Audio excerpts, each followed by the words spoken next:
Et salut tout le monde, c'est Memos. Aujourd'hui on se retrouve pour une nouvelle vidéo, la première de cette année.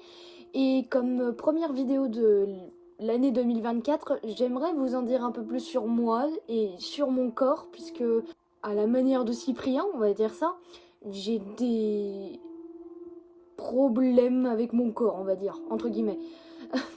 Quand j'ai peur, mais une peur vraiment très très intense, comme avec ce screamer dans la vidéo de Link et Terracide. Regarde sur le frigo, il y a le jouet dont tu t'es moqué. Il est horrible. Il est ridicule, je dirais. Voilà, bah à chaque fois que tu parles mal de ce jouet, à chaque fois. Putain! J'ai des espèces de frissons, ou plutôt ouais, entre frissons et fourmis, dans les pieds. C'est super désagréable là. Sur mon visage, j'ai la mâchoire beaucoup trop reculée par rapport au reste de ma tête.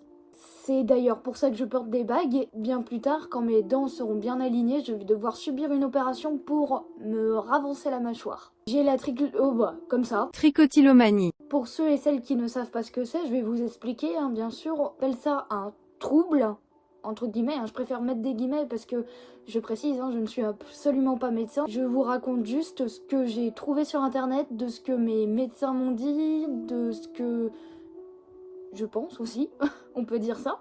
Ça se caractérise par le fait de s'arracher les poils et ou les cheveux de son corps.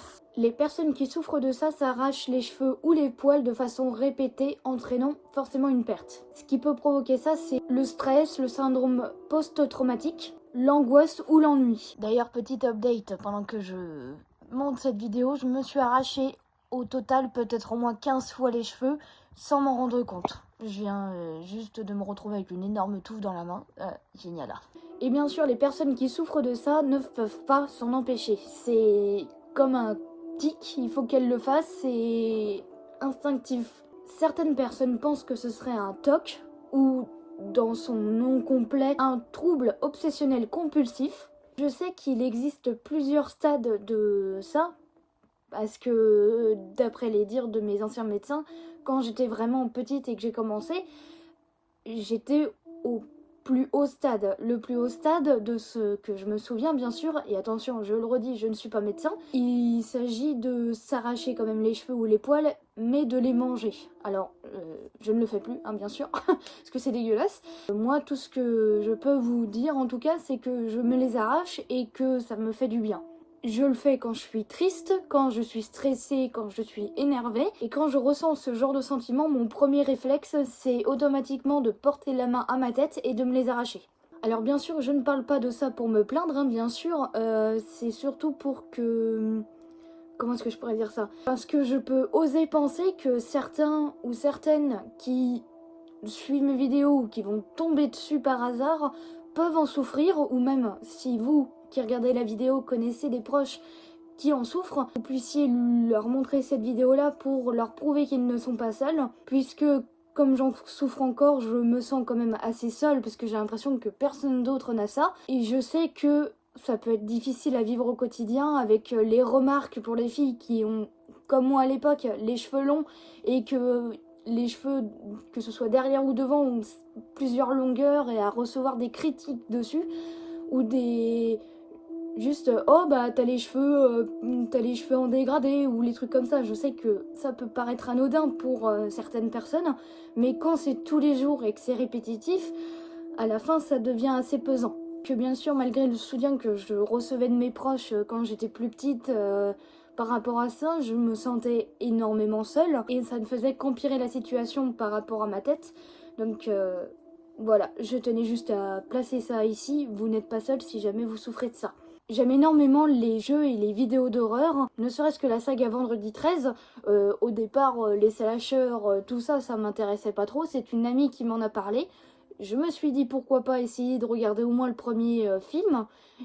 Et puis bah je les ai enchaînés, tout simplement. J'aime énormément les attrape-rêves. D'ailleurs vous pouvez voir là que j'en ai 4. J'en ai un autre aussi accroché à ma fenêtre. J'avais pour projet à un moment donné de remplir le mur qui est derrière moi d'attrape-rêves. Parce que je trouvais ça joli, et puis de différentes tailles, différentes couleurs, mais le mur entier, que ce soit du bas vers le haut, jusqu'à dépasser, jusqu'à arriver à à la barre de mon lit. Je trouvais ça plutôt beau. Bon, après, forcément, j'ai eu l'idée de faire des vidéos, donc ça s'est rajouté. Mais voilà, j'avais pour projet de faire un truc comme ça, donc peut-être dans un futur décor, quand j'aurai vraiment mon chez-moi, tout ça, je pourrais peut-être faire un truc comme ça, en tout cas pour mon futur décor.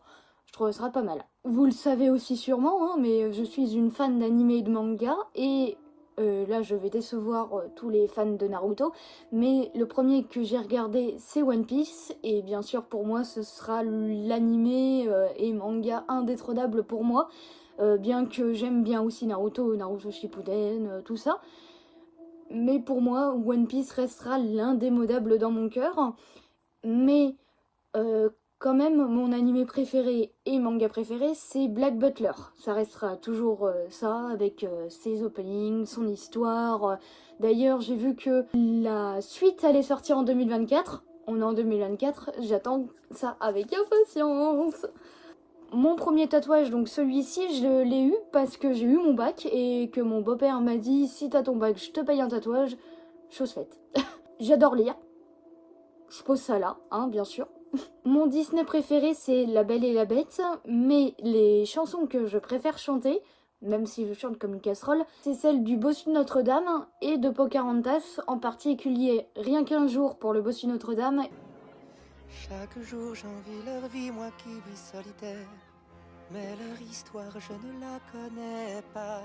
Et L'air du vent pour Pocahontas. Toi l'étranger ne porte le nom d'homme que s'il te ressemble et pense à ta façon. Je suis super bordélique. Quand je range, je retrouve plus rien, donc je range à ma manière, ce que j'appelle un bordel organisé. J'espère que cette vidéo vous aura plu. Je voulais vous en dévoiler un peu plus sur moi en cette nouvelle année 2024. Et puis j'espère continuer à faire des vidéos qui vous plaisent, des vidéos qui me plaisent. Et puis continuer YouTube parce que moi ça me fait plaisir de partager des choses que j'aime bien, qui pourraient vous plaire aussi. Donc voilà. J'espère que vous avez passé un bon réveillon de la nouvelle année, que vous avez pris des bonnes résolutions, qui n'est bien sûr pas mon cas, et que vous avez bien mangé surtout. Passez une bonne soirée. C'était Mimos, restez connectés.